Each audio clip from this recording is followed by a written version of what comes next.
नमस्कार। आज हम भारत और अमेरिका के बीच हुई उस बड़ी ट्रेड डील की बात करेंगे जिस पर काफी चर्चा हो रही है। बिल्कुल। हमारे पास एक बहुत ही विस्तृत लेख है जो इसकी पड़ताल करता है। अब देखिए, पहली नजर में तो ये एक जबरदस्त आर्थिक साझेदारी लगती है, हाँ, हेडलाइंस तो यही कहती हैं। लेकिन जब आप इसकी परतों को खोलते हैं तो कई बड़े पेचीदा सवाल सामने आते हैं। आज उन्हीं को समझने की कोशिश करेंगे। और शायद सबसे बड़ा सवाल जो सबके मन में है, वो ये है कि क्या ये सौदा भारत के लिए उतना ही फायदेमंद है जितना अमेरिका के लिए? कहीं ये एक तरफा तो नहीं? हाँ, बिल्कुल सही जगह से शुरू किया आपने। तो देखिए, डील कहती है कि भारत अमेरिका से आने वाले लगभग सभी औद्योगिक सामानों और कई कृषि उत्पादों पर टैरिफ कम करेगा। मतलब इंपोर्ट पर लगने वाला टैक्स। हाँ, लेकिन जवाब में अमेरिका सिर्फ 55% भारतीय सामानों पर ही टैरिफ घटा रहा है। तो ये संतुलन थोड़ा गड़बड़ नहीं लगता? इसी को तो दिल्ली के थिंक टैंक जीटीआरआई ने असमान लेन देन कहा है। और सिर्फ वो ही नहीं, मतलब पूर्व वित्त मंत्री पी चिदम्बरम जैसे विपक्षी नेता भी यही मानते हैं कि तराजू जो है वो अमेरिका के पक्ष में ज्यादा झुका हुआ है। अच्छा, तो फिर सरकार की कहानी क्या है? मतलब अगर आंकड़े इतने साफ हैं, तो वो इसे एक अच्छी डील क्यों मान रही है? और यहीं पर दूसरी कहानी आती है रणनीति की। वाणिज्य मंत्री पीयूष गोयल का तर्क है कि अमेरिका ने हमारे लिए जो 18% टैरिफ रखा है, वो उनके किसी भी व्यापारिक भागीदार के लिए सबसे कम दरों में से एक है। ओह, अच्छा। सरकार का मानना है कि इससे हमारे कपड़ा, चमड़ा, रत्न जैसे उन सेक्टरों को फायदा होगा जिनमें बहुत सारे लोग काम करते हैं। तो एक तरह से ये लंबी बाजी जीतने की कोशिश है। समझ गया। तो ये तो हुई व्यापार के संतुलन की बात। लेकिन इस डील में एक ऐसा पेंच भी है जिसका असर हमारी विदेश नीति पर पड़ सकता है। मेरा मतलब है रूसी तेल का मुद्दा। हाँ, और ये बहुत ही अजीब बात है। राष्ट्रपति ट्रंप ने सार्वजनिक तौर पर घोषणा की कि भारत रूसी तेल खरीदना बंद कर देगा। हाँ, मैंने भी सुना था। लेकिन जब दोनों देशों का संयुक्त बयान आया तो उसमें इसका जिक्र तक नहीं था। अरे, ये तो बड़ा विरोधाभास है। मतलब ऐलान कुछ और कागजों पर कुछ और बात यहीं खत्म नहीं होती। ट्रंप के एक कार्यकारी आदेश में साफ लिखा है कि अमेरिका इस पर नजर रखेगा कि भारत सीधे या किसी और तरीके से रूसी तेल तो नहीं खरीद रहा। और अगर खरीदता है तो वो 25% का आयात शुल्क फिर से लगा सकते हैं। और यही बात इस सौदे को सिर्फ एक व्यापार समझौता नहीं, बल्कि एक भू राजनीतिक दांव भी बना देती है। जाहिर है इस पर भारत की प्रतिक्रिया सख्त रही होगी।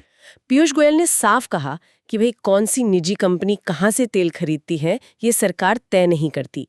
सामरिक मामलों की विशेषज्ञ ब्रह्मा चिलानी ने तो इसी लेकर चिंता जताई है। क्या कहा उन्होंने? उनका मानना है कि वॉशिंगटन व्यापार को एक हथियार की तरह इस्तेमाल करके भारतीय विदेश नीति को कंट्रोल करने की कोशिश कर रहा है। ये तो बहुत गंभीर बात है।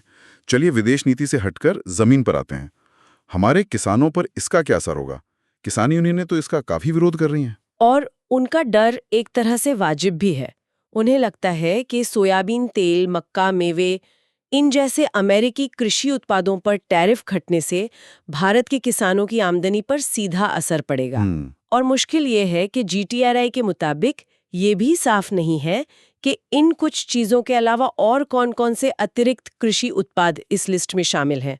तो ये जो अस्पष्टता है वो चिंता को और बढ़ा रही है। लेकिन सरकार तो कह रही है कि किसानों के हितों की रक्षा की गई है। हाँ, पीयूष गोयल ने भरोसा दिलाया है कि डेयरी, जीएम उत्पाद या मांस पोल्ट्री जैसी जो संवेदनशील चीजें हैं, उन पर कोई रियायत नहीं दी गई है।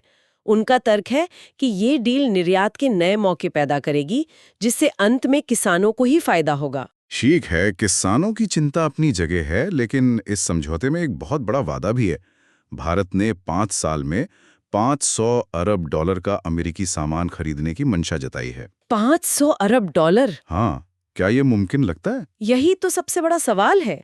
आलोचक कहते हैं कि इस लक्ष्य तक पहुंचने के लिए हमें अमेरिका से होने वाले अपने सालाना आयात को हर साल 2 गुने से भी ज्यादा करना होगा। हर साल 2 गुना? हाँ, और ये फैसले तो निजी कंपनियों को लेने हैं, जिन पर सरकार का कोई कंट्रोल नहीं है ना? सही बात है। फिर भी सरकार इस लक्ष्य को लेकर इतनी आश्वस्त कैसे है? पीयूष गोयल ने तो इस लक्ष्य को बेहद मामूली तक कह दिया है। मामूली? उनका तर्क हवाई जहाज, ऊर्जा और डेटा सेंटर उपकरणों की बढ़ती मांग पर आधारित है।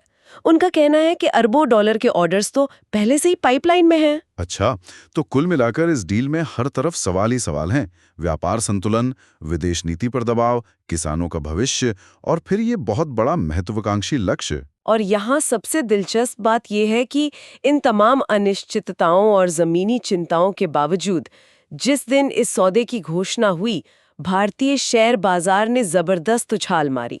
और शायद यही आज का सबसे बड़ा विचार है कि जमीनी हकीकत की चिंताओं और बाजार के इस जबरदस्त आशावाद के बीच इतना गहरा फासला।